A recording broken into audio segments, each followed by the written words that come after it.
কিন্তু বাংলাদেশে এমন একজন মানুষ নেই যে দেশ বিরোধী, যে বাংলাদেশকে ভালোবাসে না। যদি তা না বাসতো, একটা ভিডিও দেখেছেন নিশ্চয়ই, ছেলেটার ছাত্র দু হাতে হাত করা লাগানো, মাটা পেছন থেকে প্যাট করছে, চাপড়ে দিচ্ছে ছেলের পিঠ। যখন মা ছেলের মুখোমুখি হলো, মা হাসছে, ছেলে হাসছে। আপনি বলেন তো, এটাই তো বাংলাদেশ না? এই মারাই তো 71 সালে তার সন্তানকে ছেড়ে দিয়েছিল দেশের জন্য, যুদ্ধ করার জন্য, জান দেওয়ার জন্য, জান বাজি রাখার জন্য।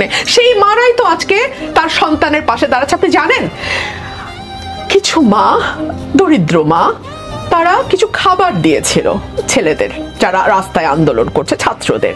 তাদের বাড়ি বাড়ি গিয়ে তল্লাশি করা হচ্ছে, একেবারেই দরিদ্র প্রান্তিক মানুষ তারা। তাদের বাড়ি বাড়ি তল্লাশি করা হচ্ছে, গ্রেপ্তার আতঙ্কে ঘুরছে তারা। গণমাধ্যমে এসছে, তাদের কথা তো আর আমাদের কানে কিভাবেই বা পৌঁছবে বলেন, গণমাধ্যমে এসছে। আমি আরেকটা প্রশ্ন করি, তৃতীয় পক্ষ, চতুর্থ পক্ষ